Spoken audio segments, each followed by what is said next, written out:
Olha. Boa noite. Boa noite. Com licença. E aí, tudo bom? Perdão pelo atraso. E aí, Pedro? Chegou na hora.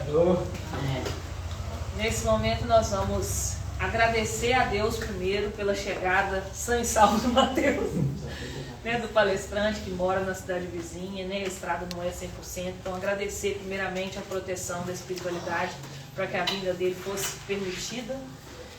Agradecer a todas as proteções que essa casa tem, todos os mentores, né, os nossos mentores de cada um de nós, dos trabalhos dessa casa. Agradecer a presença de todos eles aqui, a presença dos desencarnados e dos encarnados, as visitas que vieram hoje aqui conhecer um pouco do nosso trabalho. Agradecer a Deus por estarmos todos aqui reunidos em seu nome. Que nesse momento a gente possa pedir à espiritualidade que nos renove a nossa energia depois de uma semana inteira, uns trabalhando, outros de férias. Renove para a próxima semana que vem a seguir, para os nossos trabalhos diários, as nossas questões diárias. A gente sempre está precisando que a espiritualidade esteja conosco em todas as nossas ações. Agradecemos mais uma vez a presença de todos e damos início à palestra da noite.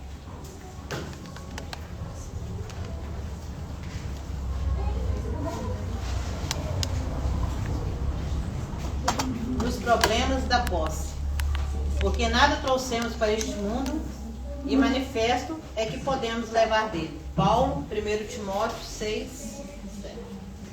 Não encarceres o próprio espírito no apego dos patrimônios transitórios do plano material, que muitas vezes não passam de sombra coagulada em torno do coração.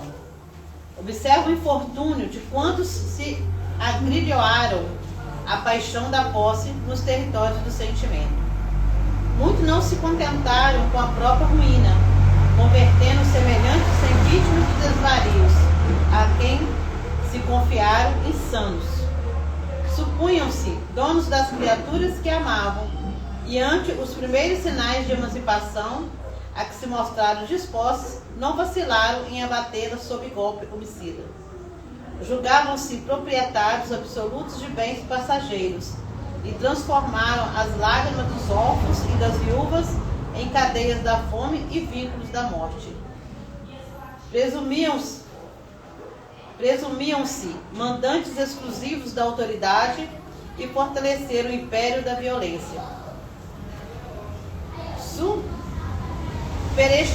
Superestimavam os próprios recursos e, enceguecidos da megalomania do poder transviado, agravaram junto de si os perigos da ignorância e os processos da crueldade. Todos eles, porém, dominados pelo orgulho, despertaram, desorientados e infelizes, nas trevas que amontoaram em si mesmos, com imenso trabalho a fazer para a própria libertação. Usa as possibilidades da vida sem a presunção de ter senhoreares daquilo que Deus te empresta. Nessa ou naquela vantagem efêmera que te felicite o caminho entre os homens, recorda com o apóstolo Paulo que os espíritos reencarnados não trazem consigo quaisquer propriedades materiais para este mundo, e manifesto é que nenhuma delas poderão levar deles. Que assim seja. Graças a Deus.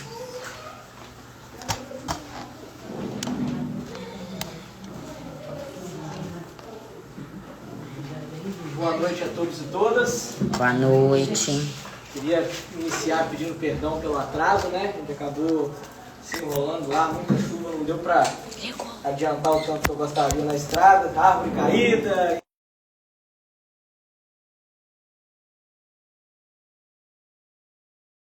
Hoje, né, o livro Vídimos. Olha, gente, o negócio tá ficando chique aqui, hein? Caramba, ó, senti até importante agora. Ficou bem? Ficou bem? Então, gente, obrigado, né, pelo convite, pela confiança de estar aqui mais uma vez. E o livro é o livro Vinha de Luz. Ele é um livro ditado por Emmanuel, e psicografado por Francisco Cândido Xavier. A lição que a gente vai tratar hoje é a lição 122, Ciência e Temperança.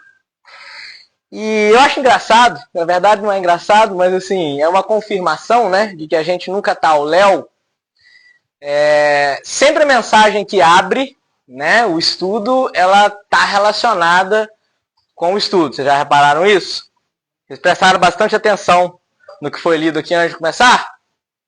Então a gente vai iniciar. Vamos lá. Emmanuel, como é de praxe nesse livro, ele inicia com um trecho do Evangelho, né, para ele explicar o contexto daquilo que ele está falando. E o trecho que ele pegou para iniciar essa lição, né, é a segunda carta de Pedro, capítulo 1, versículo 6. Então eu peguei alguns versículos anteriores, né, e alguns depois, para a gente entender bem o contexto ao qual Emmanuel está fazendo referência. E Pedro inicia sua carta assim: Simão Pedro, servo e apóstolo de Jesus Cristo, aos que conosco alcançaram fé igualmente preciosa pela justiça do nosso Deus e Salvador, Jesus Cristo. Graça e paz vos sejam multiplicadas pelo conhecimento de Deus e de Jesus, nosso Senhor. Visto como o seu divino poder nos deu tudo o que diz respeito à vida e piedade, pelo conhecimento daquele que nos chamou pela sua glória e virtude. Vamos parar aqui para a gente compreender um pouquinho, né? O que Pedro está fazendo introdução aqui nesses 3 primeiros itens? Primeiro, né, ele faz um conclame, né? Ele chama, ele convida aqueles que encontraram fé igualmente preciosa pela justiça do nosso Deus. E se a gente passar batida nisso aqui, a gente pode entender que ele coloca Deus e Jesus na mesma pessoa, né? Que ele fala no primeiro aqui, ó, preciosa pela justiça do nosso Deus e Salvador Jesus Cristo. Mas aí no segundo, ele faz a separação. Graça e paz vos sejam multiplicadas pelo conhecimento de Deus, vírgula, e de Jesus, o nosso Senhor. Ou seja, Jesus, o nosso guia, o caminho que nos leva até Deus. E aí ele fala aqui, né, no terceiro, divino poder nos deu tudo o que diz respeito à vida e piedade. Qual foi o divino poder que Jesus deu a nós? O que significa evangelho? Boa nova, né? É a boa notícia. Então Jesus veio e viveu a forma como nós deveríamos viver para alcançarmos um esclarecimento, uma evolução. Né? E aí ele continua, né? Pelo conhecimento daquele que nos clamou pela sua glória e virtude, pelas quais ele nos tem dado grandíssimas e preciosas promessas, pelas quais, qual? A glória e a virtude. De quem? De Jesus. Como que a gente glorifica o Cristo? Será que Jesus precisa que a gente o defenda? Jesus precisa que a gente imponha a verdade dele para as outras pessoas? Qual que é a melhor forma da gente glorificar Jesus? Na verdade, é a única forma da gente glorificar Jesus. Vivenciar o Evangelho. Seguir os passos que ele nos deixou, né? Afinal, ele esteve aqui, ele foi caluniado, foi crucificado. A gente não tem, gente, noção da dimensão do que Jesus pode ter passado. Né? Porque existiam coisas, além dele ter sido crucificado, né? Levado cusparada, desrespeitado, coroa de espinho, lança no peito, chicotada. Naquela época também haviam abusos sexuais que poderiam ser praticados com aqueles que eram prisioneiros, né? Então, assim, Jesus pode ter sofrido mais do que aquilo que está relatado. E por que ele fez isso? Por que ele se fez homem? Será que ele precisava? Era uma imposição? Jesus é um espírito puro, um Cristo, o co-criador do nosso planeta. Será que ele precisava sofrer? Ele tinha alguma conta para pagar? Ele tinha provas a cumprir? Será que ele tinha alguma coisa ainda para aprender nesse mundo aqui? Então por que ele passou por tudo que ele passou?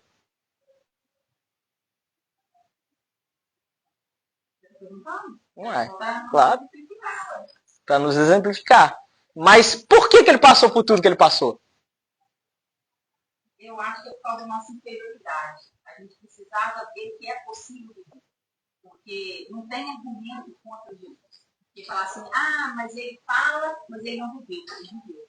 Não tem argumento contra ele.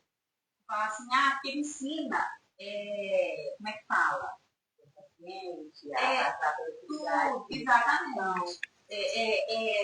Ideologia, né? Não é ideologia. É possível. Porque ele veio e mostrou que é possível. Será que ele precisaria morrer? Em 3 anos, ele veio, viveu 3 anos. Em 3 anos ele deixou bastante material pra gente. Imagina se ele tivesse vivido 10, 20, 30 anos a mais. Tem uma programação de Deus aí, né? Na verdade, não é nada aleatório, né? Ou será que é uma interferência nossa? Uma escolha nossa? Não foram os homens que decretaram a morte de Jesus? Será que Deus... Então Deus botou Judas e amaldiçoou Judas. Você vai ser o traidor do Cristo. Judas escolheu trair Jesus. Né? Então, assim, existia essa possibilidade. Né? Mas quem fez acontecer foi o nosso livre-arbítrio. Não tem? Falou que o Messias ia... Não é nas Escrituras, isso, é Velho Testamento, você não é perto. Isaías, alguma coisa relatando como seria, sabe? Então, assim, eu não sei se também ele veio. Aí, assim, dele é tudo, não sei, né? Fica no caminho, né? Mas será que a gente ainda faz o que fez com Cristo hoje em dia? É pior, né? Que hoje tem escopeta.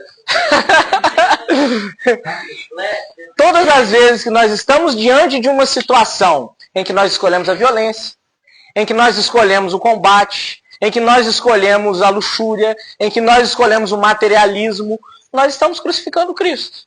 É como se naquele momento estivesse lá Jesus e Barrabás, e nós fazemos a escolha por Barrabás. Né? Então, todas as vezes que nós não caminhamos com Cristo, nós estamos fechando as portas para Ele. E Pedro vem nos fazer esse convite. Né? Ele tem nos dado grandíssimas e preciosas promessas. Qual que é a promessa que Jesus tem nos feito? O tempo todo. Qual que é a grande promessa de quem trilha o caminho de Jesus? Facilidade? Paz. Consciência tranquila. Né? É isso que nos vai levar em comunhão com Deus. Porque todos nós, nenhum de nós vai fugir do tribunal da nossa consciência. Até aqueles que não têm sentimentos, os psicopatas, ao desencarnarem, vão ter que prestar conta daquilo que fizeram aqui. E aquilo ali, aquele momento ali, já é o início do seu sofrimento. Então, às vezes, a gente acha, né, que as coisas precisam acontecer aqui. Mas não. A justiça divina, ela é de Deus. Né? Nós temos a justiça humana? Temos a justiça humana.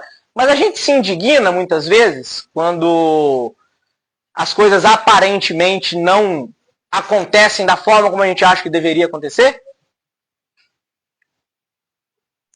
Então, Jesus veio nos trazer um caminho para nos levar a um objetivo, que é a paz de consciência, a união com Deus, certo?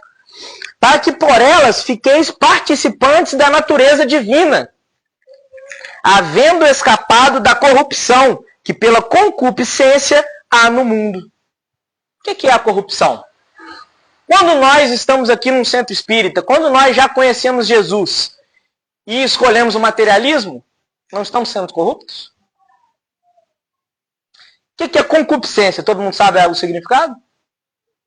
Paixão, materialismo, luxúria, prazer, vício. É a porta estreita. Né? A concupiscência há no mundo por conta da corrupção. E aí a gente entende, né? Aquela pergunta que Kardec faz, né? Se a lei divina já está na consciência, por que precisa de novo falar sobre isso? Porque nós a esquecemos. Né? Porque é mais fácil para nós seguir as nossas próprias leis. Porque seguir a lei de Deus, muitas vezes, requer que a gente faça coisas que nós não estamos dispostos a fazer. Que a gente abra mão de coisas que nos dão prazer. De vícios que nos dão prazer. Né? E aí não estamos falando de bebida, de droga, de sexo, de nada disso. Existem outros vícios. O vício do orgulho, o vício da prepotência, o vício da arrogância, o vício da teimosia. Tudo isso são vícios. E talvez esses vícios sejam mais prejudiciais quando a gente olha no macro, uma vida, né, espiritual, do que os vícios físicos. Nós não estamos... E mais difícil de detectar. Porque a gente pode vestir a capa, né? Não, eu não tenho vício, eu não bebo, eu não fumo, eu não uso droga, não faço nada disso, então eu não tenho vício. Mas a gente esquece de olhar para nós, né? E vós também, pondo nisto mesmo toda a diligência, acrescentai à vossa fé a virtude, e a virtude a ciência. Diligência, o que é diligência? Cuidado, esmero, carinho, compromisso. Então, é preciso, para seguir verdadeiramente ao Cristo, nós precisamos de dedicação. Nós precisamos de verdade.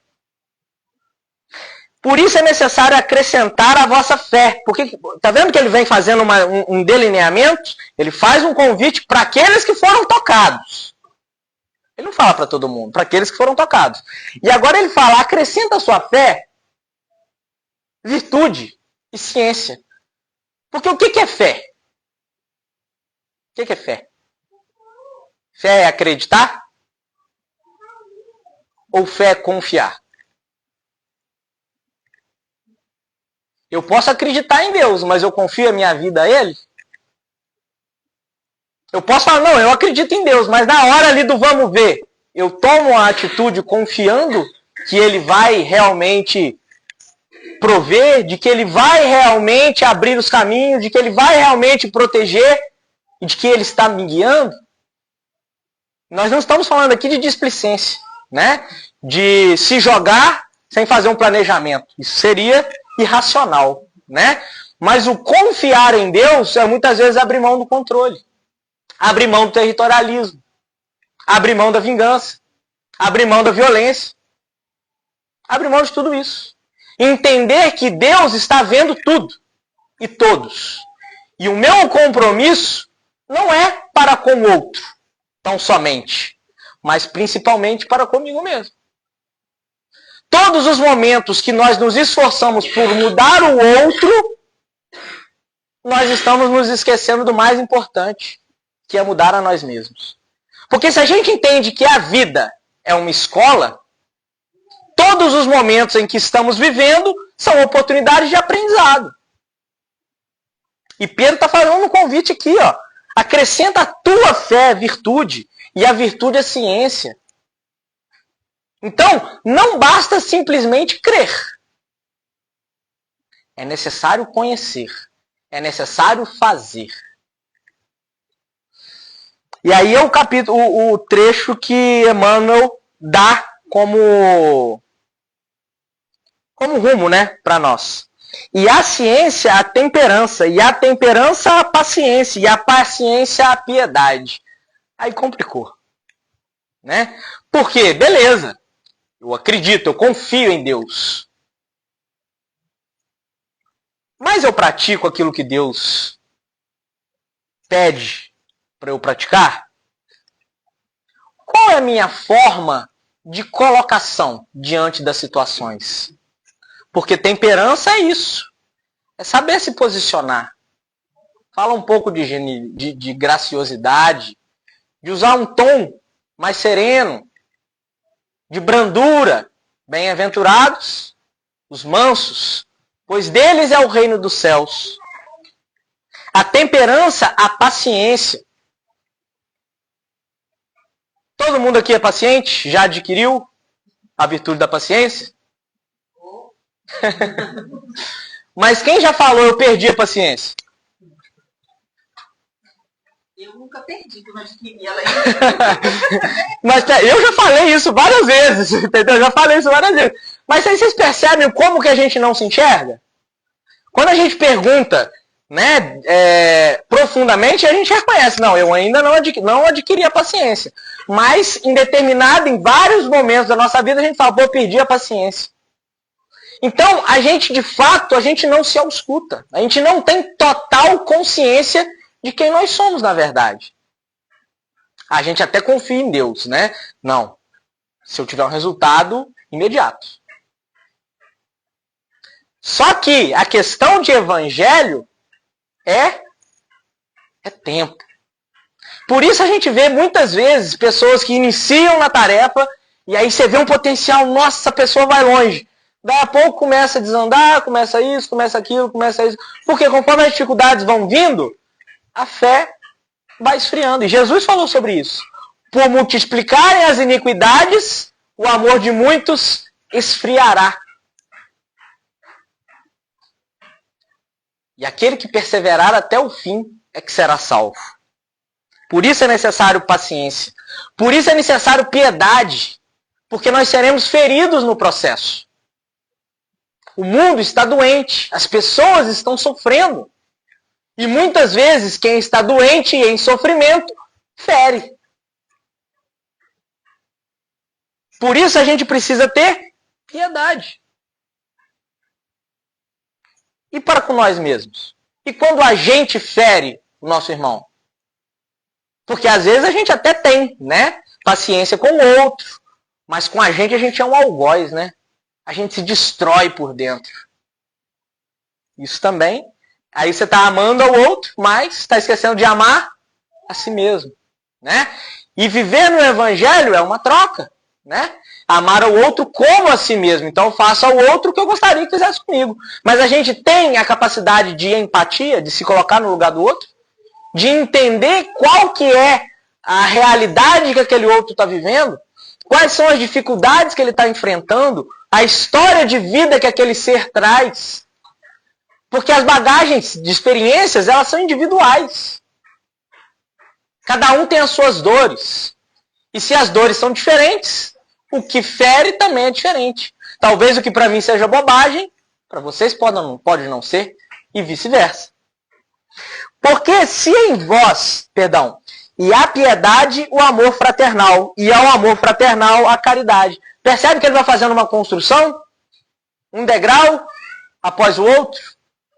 Não existem saltos na evolução. Então, às vezes, a gente entra no espiritismo e a gente fala, opa, agora sou nova criatura.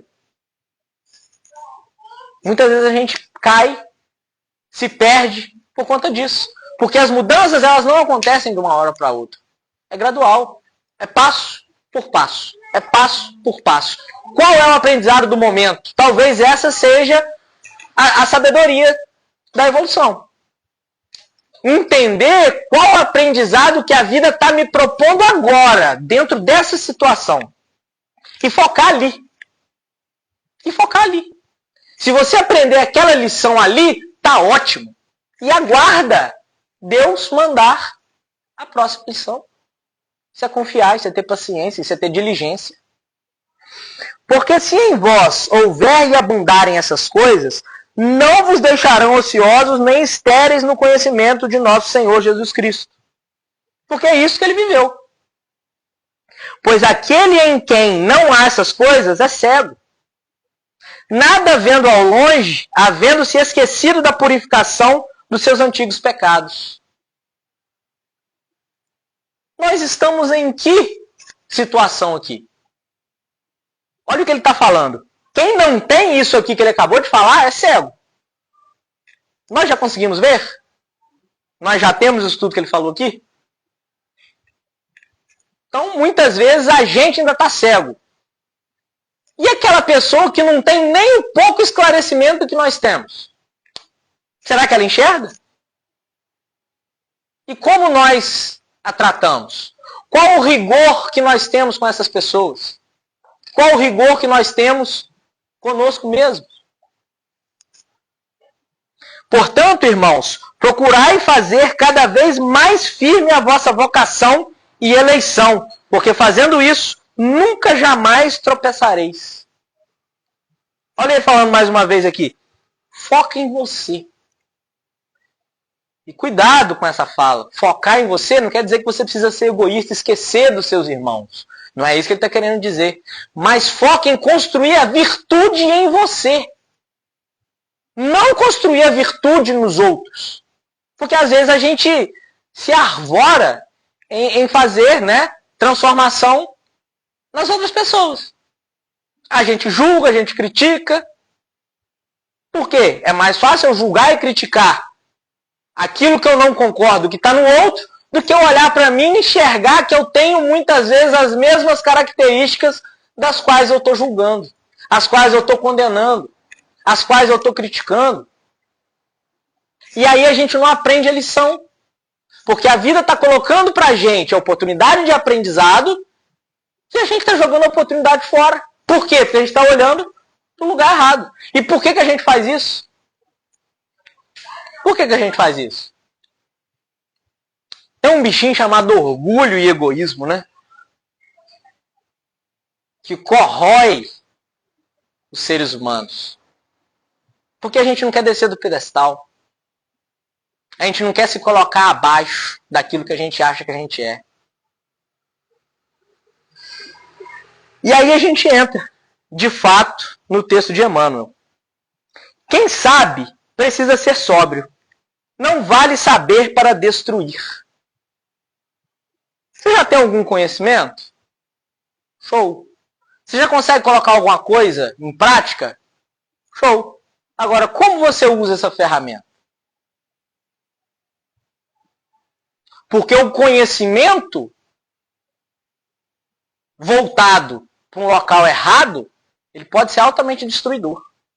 Vou dar um exemplo para vocês. Provavelmente alguém já deve ter ouvido eu contar essa história. Eu sempre gosto de contar porque eu acho que ela ilustra muito bem muita coisa. Lá em Muriaé, quando eu entrei no Espiritismo, tinha uma pessoa que era uma das lideranças da casa, que estava no movimento espírita praticamente desde que nasceu, 50 e poucos anos de espiritismo. E eu tinha acabado de entrar. E uma mãe de um grande amigo meu havia perdido uma irmã. Uma senhora já, né? A irmã havia suicidado, havia tirado a própria vida. E ela, muito perturbada, encontrou com essa pessoa que ela sabia que era espírita. Desde sempre. Ela é muito católica, né?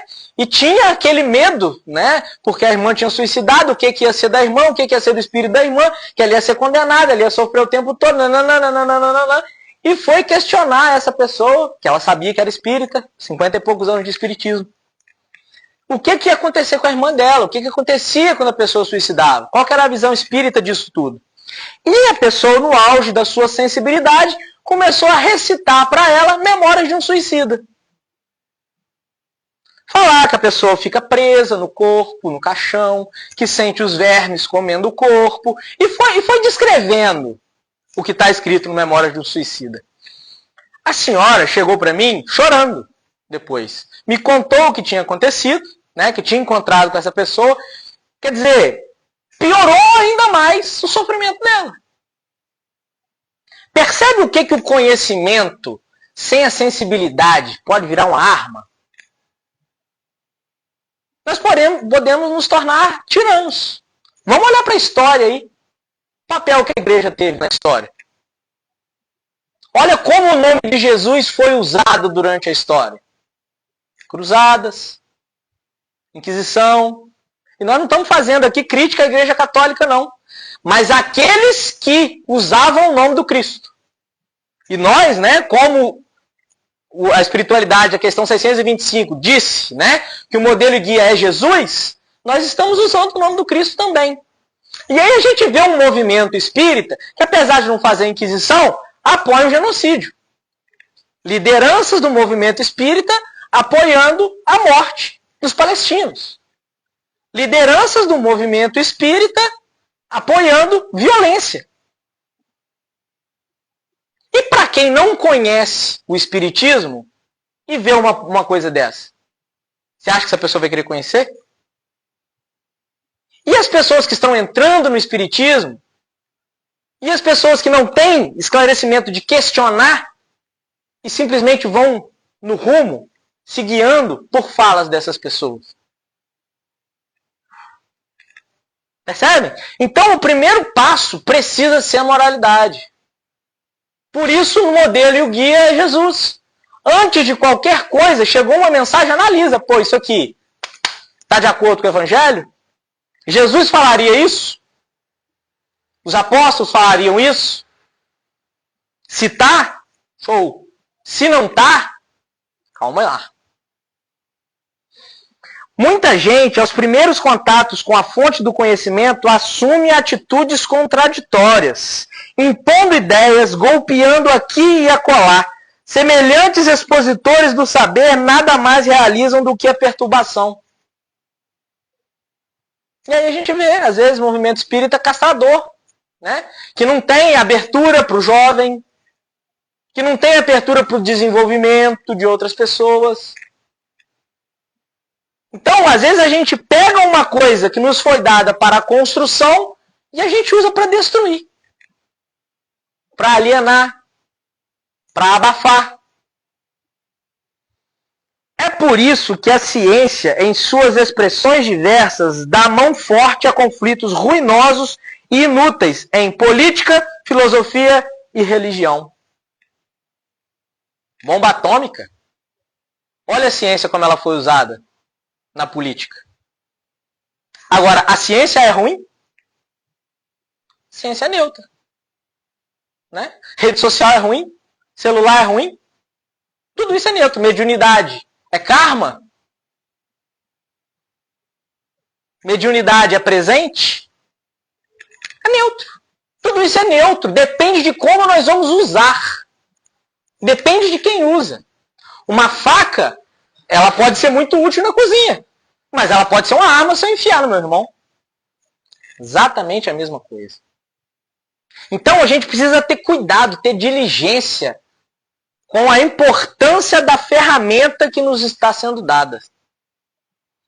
Quase todos os desequilíbrios do mundo se originam da intemperança naqueles que aprenderam alguma coisa. Olha isso.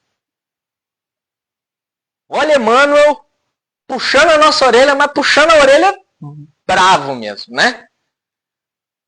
Se não houvesse, né, a intemperança, se não houvesse a forma como nós usamos as coisas que nos estão sendo dadas, a maioria dos conflitos acabariam. E aí a gente vai lá na questão 909, né? Por que que a gente tem tanta dificuldade de evoluir? Kardec, não com essas palavras, eu não vou lembrar, eu não gravo direito. Mas a espiritualidade é taxativa. Porque vocês não querem, por falta de vontade. Quão poucos de vós se esforçam, fazem esforços. Percebem? Nós não queremos crescer. Nós não queremos melhorar. Nós não queremos aproveitar as situações que a vida coloca para nós para entender aquilo, para aprender aquilo que nós precisamos. E aí a gente fica repetindo o ciclo. Repete, repete, repete, repete, repete, repete, repete, repete. Porque não aprendeu, não pode passar de ano, gente. Não pode passar de ano. É igual no mundo. Alguém vai dar um carro numa pessoa que não sabe dirigir? Não vai. Se fizer isso, não está sendo diligente. Né? Por isso. Então, as coisas grandiosas, né, as coisas que edificam de fato, elas exigem preparação. E muitas vezes esse momento de laboratório, de preparação, ele é um dos mais difíceis. Porque ele requer de nós resiliência. Ele nos testa em situações que nós ainda não temos total aptidão. Porém, qual está sendo o nosso roteiro? Qual está sendo a nossa bússola? Em melhorar? Em me melhorar? Em buscar levar a paz, ser um pacificador? Bem-aventurados pacificadores, não os pacíficos. Pacífico é uma coisa, pacificador é outra. O pacífico é aquele que não cria conflito. O pacificador é aquele que resolve conflito. São coisas bem diferentes. Né? Pacificador não é o omisso, que fica lá, choveu, Deus vai parar de chover, tá tudo... Todo problema, né, a pessoa tá lá, como uma árvore, não se posiciona, não enfrenta, não nada, né? Deu uma alagação, ele só escora, um alagamento, perdão, escora no barranco, né, pra não ter problema. Não é isso que é ser pacificador. Jesus foi um pacificador, mas ele em todos os momentos ele apontou o dedo no que estava errado. Ó, isso aqui está errado, você está agindo contrário à lei de Deus. Mas aí tem a diferença. Apontou a situação e não pessoas. Exatamente. Porque na hora que você deixa de apontar a situação para apontar pessoas, aí você mexe nas feridas que a pessoa nem sabe que ela tem. Exatamente. Então, é isso que a gente tem que modificar. A gente tem que aprender a ver o problema e resolver o problema. A pessoa que gerou o problema, isso aí é entre ela e Deus. Exatamente. São questões dela, a gente não sabe qual é a relação dela com Deus. A gente não sabe das relações passadas dela. Mas só tem o que a gente acostumou a fazer. Acostumou a apontar culpados. Eu estou com uma alegria dessa palavra culpa, para te falar a verdade, porque eu estou com vontade de abolir ela do meu dicionário. Você está entendendo? Porque a culpa não tem culpa, a gente não discute culpa, não. Aconteceu um fato. Como que eu vou resolver? Como que nós vamos resolver o fato? E como? Não vamos discutir essas coisas, porque responsabilidade, responsabilização, nós vamos ter independente de qualquer coisa. Faz parte da lei do universo, que é a lei de causa e efeito. Né? Então, assim, tirar esse olhar da pessoa para jogar o olhar para resolver o problema que aconteceu. E parar de discutir culpa. E o que Jesus espera de nós? Perfeição? Será que ele sabe quem nós somos? Sabe as nossas fraquezas? Sabe aonde a gente pode cair? Aonde ele tem certeza que a gente vai cair? Mas o que ele espera de nós? Comprometimento. Vontade sincera em fazer o certo. Você pode medir qual é a vontade do seu irmão? Então como que você vai culpar ele pelo erro? Se Jesus não faz, por que nós poderíamos fazer? No livro de Jesus, lá tem uma parte dos apóstolos, que os apóstolos somos nós, né? Que a gente lê aquilo ali, a gente vê que assim, a gente se identifica super, né? Uhum. Aí tem uma parte que está, muitos evangelhos, né? Que eles estavam discutindo a respeito de por que eles estavam ali como discípulos de tão imperfeitos que eles eram, né? Aí Jesus falou com eles, falou assim, olha, se eu quisesse trabalhar, se eu quisesse companheiros perfeitos, eu tinha trazido arcanjos para poder vir comigo.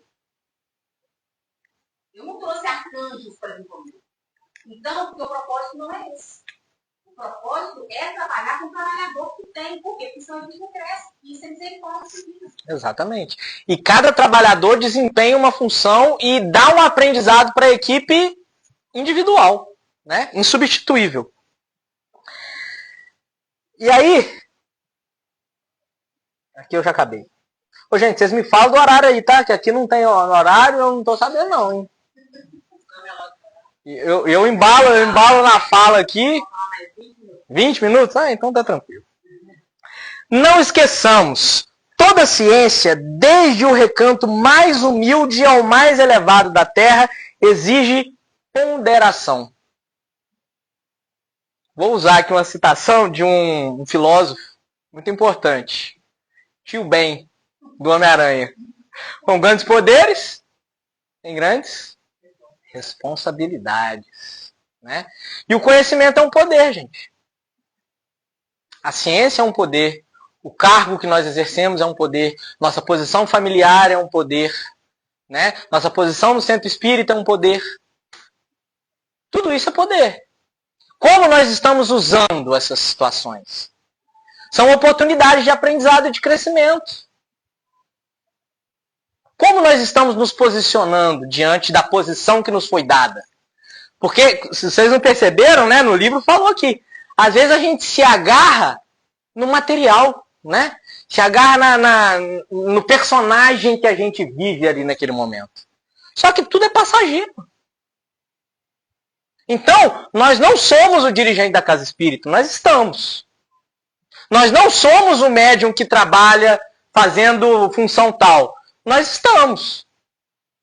Nós seremos melhores se aproveitarmos a oportunidade para crescer.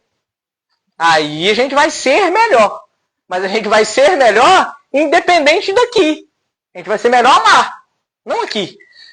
Enquanto nós estivermos lutando para ser melhor aqui, nós estamos desviando o nosso foco. Enquanto nós estamos lutando por territórios que só existem aqui, nós estamos desviando o nosso foco. E às vezes a gente coloca todo um grupo em risco por causa disso. Paulo falou, em se tratando de evangelho, é melhor que se ande em fileiras. Por quê? Quando um está fraco, o outro vai lá, segura no braço dele e ó, levanta, vamos embora. Quando o outro deu uma evolução maior, naturalmente ele já vai puxando os outros junto. Porque a gente vai levar flechada, pedrada, foiçada. Vai existir isso o tempo inteiro. Porque nós temos inimigos. Inimigos nossos, inimigos da causa. Que não querem ver o bem crescer. Não querem ver a plantação frutificar. Não querem ver a nossa felicidade. Porque é mais fácil para eles atrapalhar a nossa felicidade do que construir a felicidade deles. Agora, se no momento que o outro cai, eu aproveito para pisar no pescoço dele, cadê o cristianismo? Cadê o cristão que eu sou? Será que é isso que Jesus espera de nós? Será que isso é desempenhar de fato a melhor tarefa, a melhor forma tarefa que nos foi dada? Então, por isso é importante o amor fratus, o amor fraterno. Né? Entender que imperfeitos somos todos nós, mas todos nós temos algo a aprender com a imperfeição do meu irmão. Porque é exatamente isso, por isso que Jesus andava em grupo. Por isso que Jesus andava em grupo. Ele precisava pegar 12 caboclos ruins do jeito que os apóstolos eram, para colocar junto com ele. Mas ali dentro tinha o violento, tinha o impulsivo, tinha o traidor, tinha o rigoroso. Então, olha a riqueza de aprendizado que tinha naquela convivência ali. Ali ele guiava o corrupto, ele podava lá a violência do que era violento. Então ele foi ensinando para todo mundo, ó, aqui dentro aprende muito mais fácil, gente. Aprende muito mais fácil. E Jesus é um pedagogo. Jesus é um pedagogo. E Deus é filósofo. Deus não é matemático. Às vezes a gente acha que Deus é matemático. 2 mais 2 é igual a 4. Mas Deus não é matemático. Deus é filósofo. Ele olha para uma semente e enxerga a árvore frondosa. Só que o processo da semente para chegar na árvore é muita água que corre debaixo do rio, né? Debaixo da ponte, perdão. E a semente precisa fazer o quê? Um esforço ferrenho para quebrar a casca. Isso só a semente pode fazer. Ninguém pode fazer isso pela semente.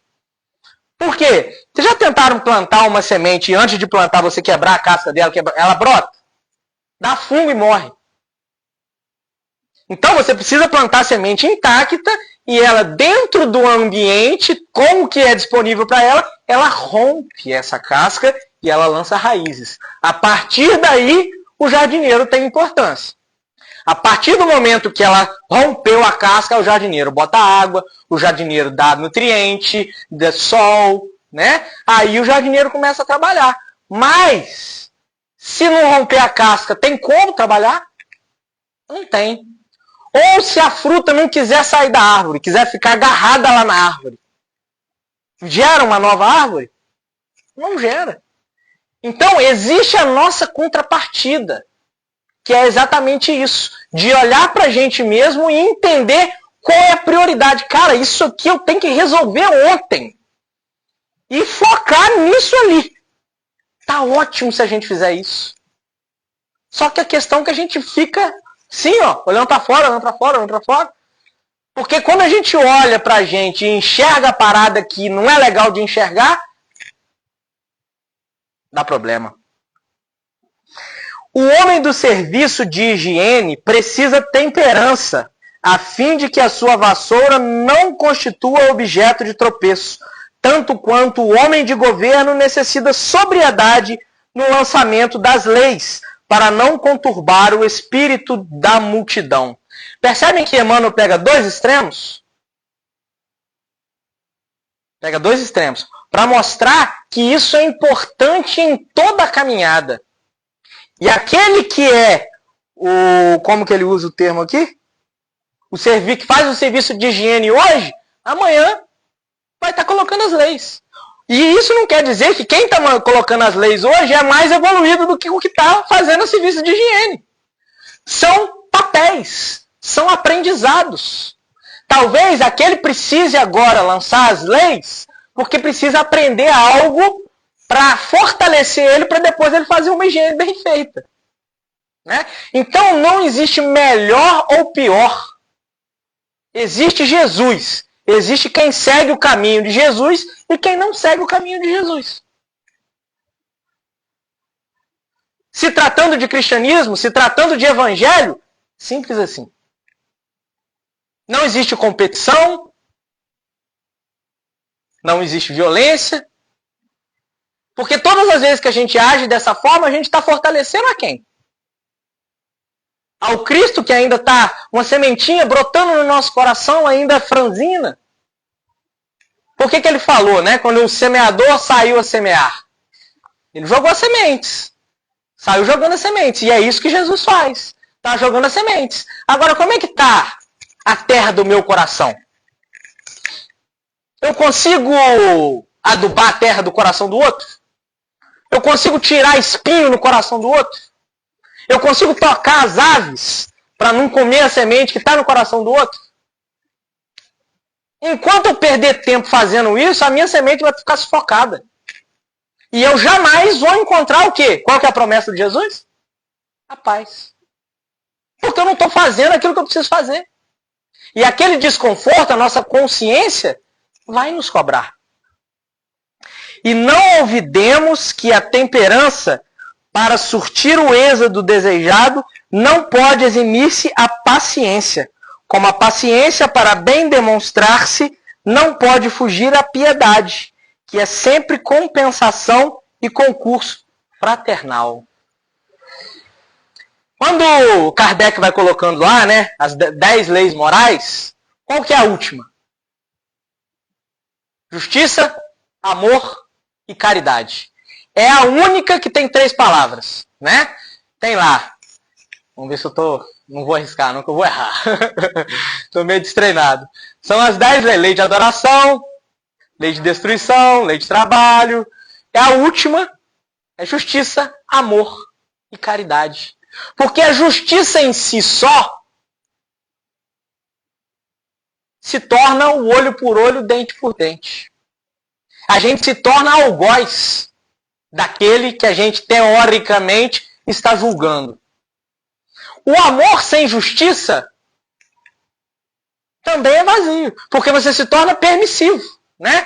Tudo pode, tudo pode, tudo pode, tudo pode. Aí as aves vêm, ó. A justiça com o amor apenas, como é que fica? Aí agora a caridade vem para equilibrar a coisa, né? Então, por isso, né, que a gente, muitas vezes, na nossa vida, a gente age ao contrário, né? A lei é o quê? Todo mundo é inocente, temos advogado ali, todo mundo é inocente, até que prova o contrário. Mas quantas vezes na nossa vida a gente age ao contrário? É culpado até que prova o contrário, né? Então, onde que fica a caridade? Onde que fica o amor? Será que a gente tem consciência de entrar na realidade do outro? Como que o outro está encarando todas essas situações? Qual o papel que eu estou desempenhando na vida desse outro? Eu estou sendo um elemento agregador ou estou sendo um elemento desagregador na vida do outro? Eu estou contribuindo ou eu estou diminuindo na vida do outro? Eu estou facilitando o crescimento daqueles que estão ao meu redor ou, pelo contrário, eu estou atrapalhando o crescimento daqueles que estão ao meu redor? Jesus, em momento nenhum, né? Ele nunca, tanto é, eu até lembrei dessa passagem na hora que você falou, quando ele chega lá no templo, e que tá lá, né? Pau quebrando. Bicho pegando, como diz a Aurora. Então, todo mundo vendendo as coisas no templo, o que ele faz? Se eu levantar aqui agora e começar a falar com esse pessoal, ninguém vai me ouvir. Olha a bagunça que tá nisso aqui. O que ele faz? Tece um chicote e entra descendo a lenha. Nas pessoas? Não. Nas coisas. Soltando os animais, está escrito lá, soltando os animais, virando as mesas, porque naquele momento ali ele precisava de energia. Ele precisava de... Não tinha outra linguagem que aquelas pessoas iriam entender. Então, gente, a gente precisa saber a forma como se colocar. Isso é simples? Claro que não. Mas é um objetivo. Jesus, apesar de ter sido violento naquele momento, a gente não pode dizer que aquilo não foi uma violência, né? Porque ele foi violento. Ele virou as paradas, ele gritou, jogou, soltou, quebrou os trem tudo. É violência. Ah, mas Jesus era violento, então a pessoa... Não. Ele era enérgico, né? Se a gente pegar o termo de violência, a concepção que a gente tem de violência é uma, né? Violência contra... Jesus não foi violento em momento nenhum contra ninguém. Mas ele agia com temperança, porém, quando ele precisava ser firme, ele era firme. Até quando vos terei de suportar? Com os 3 prediletos. Vocês já pararam para perceber? Está lá nas Escrituras. Quando ele vai para o Tabor, quem está com ele? Pedro, João, Tiago. Né? Sempre os 3 que estão com ele. Tem um relacionamento mais próximo desses 3 com ele. E ele olha para esses 3 e diz assim, até quando vou ter que te suportar? Vocês imaginam, vamos supor que nós éramos os discípulos, que estávamos lá dormindo, na hora que o cara estava suando sangue lá em cima, que ele tinha pedido para a gente ficar em oração. E aí ele desce, olha para nossa cara e fala, até quando eu vou ter que te suportar? Isso não é violência? Firmeza! Firmeza! Agora, ele desrespeitou? Não. Não desrespeitou. Mas usou a temperança da forma correta. Isso é temperança. É um posicionamento, né? Com gentileza, porém um posicionamento firme. Só que como que a gente, né, muitas vezes, espíritos de diversas encarnações, agarrados na violência, não a violência dessa do Cristo, mas a violência de violência mesmo, de matar os outros, de brigar, de resolver o negócio alheio do mais forte, nós trazemos essa bagagem, gente. Porque é assim que a gente fazia até anteontem. Será que a gente vai fazer isso de uma hora para outra? Não vai. Não vai. É um processo. Mas é um processo que liberta. É um processo que, apesar de ocorrerem erros, uma hora vai chegar ao acerto. Isso é um objetivo. Se algo sabes na vida, não te precipites a ensinar como quem tiraniza, menosprezando conquistas alheias. Quantas vezes a gente despreza a fé do outro? Né? Acha que a fé do outro é inferior, acha que a forma que o outro expressa a religião dele é inferior. Né? O Espiritismo hoje, infelizmente, é tido como uma religião elitista, intelectual. Né? E as paredes estão se esfriando, porque nós estamos deixando morrer a fraternidade, o calor. A Casa do Caminho, gente, era calor, era acolhimento para qualquer um que quisesse entrar. Não tinha julgamento. Né? Inclusive, né, enfim, não vou entrar nesse parâmetro não. 5 minutos, tá.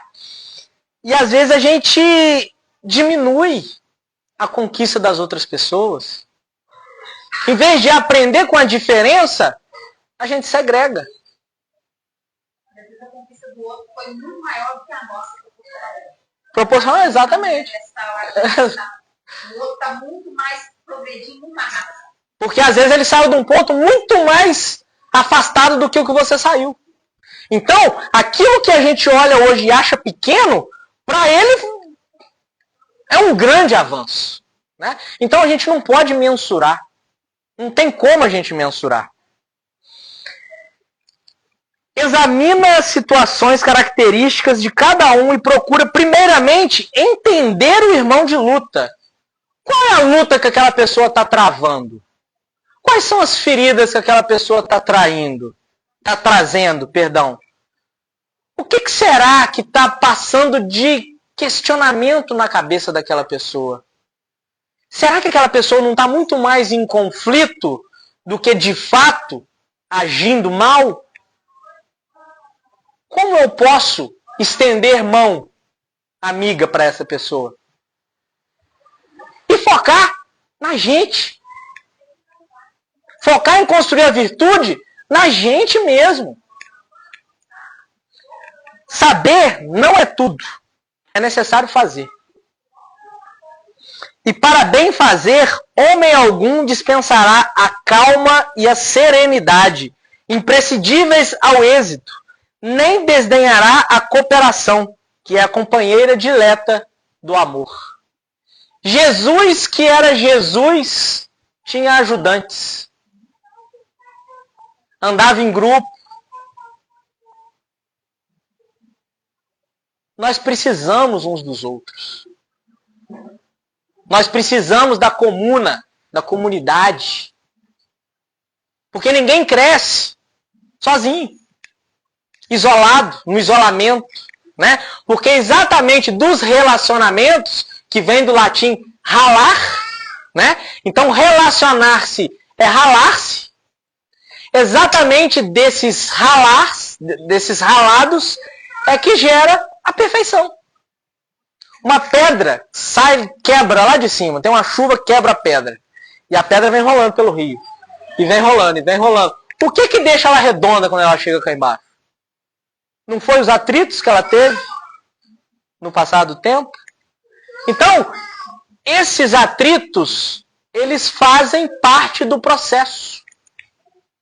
E se a gente, durante esses atritos, se revolta, nós estamos muitas vezes abrindo mão de um processo que vai nos libertar.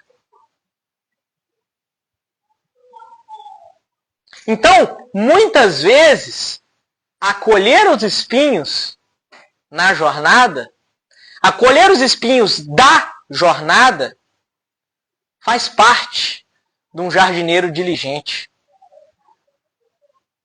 Nenhum jardineiro vai ter uma rosa linda se ele não lidar com os espinhos que ela traz. Esses espinhos, muitas vezes, ferem o jardineiro. Dói retirá-los da carne. Mas, quando a gente foca na beleza da flor, na beleza da rosa, as dores dos espinhos perdem um pouco da intensidade. Vocês concordam? Então, que a gente possa focar na beleza da flor, que é a nossa perfeição. Na beleza da flor, que é a tarefa que o Cristo nos confiou. Porque é exatamente essa tarefa que vai nos levar à libertação.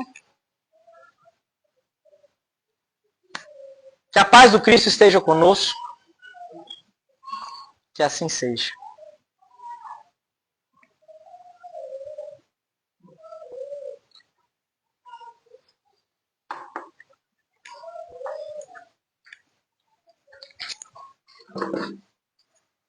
Mateus, muito obrigada. Mais uma vez, é Evangelho Psicanálise, o combo. Né? Então, a gente já vai ao combo de uma vez. Então, isso é sempre muito bom ter você. Você tinha que vir aqui pelo menos uma vez por mês. Uai, só chamar que eu venho. Eu venho. Nossa, é muito bom falar de Jesus, né? É muito bom falar dos ensinamentos dele. É muito bom, né, você escutar e a bicha ir caminho, né? É muito bom, gente. Não tem, para mim não tem preço. Então, nesse momento, nós queremos agradecer a espiritualidade por esse momento, por esse estudo. Agradecer a presença, né, do Mateus e sua família aqui conosco. Agradecer por não nos deixar sozinhos nunca. Agradecer por estarem conduzindo, nos ajudando, nos estendendo a mão.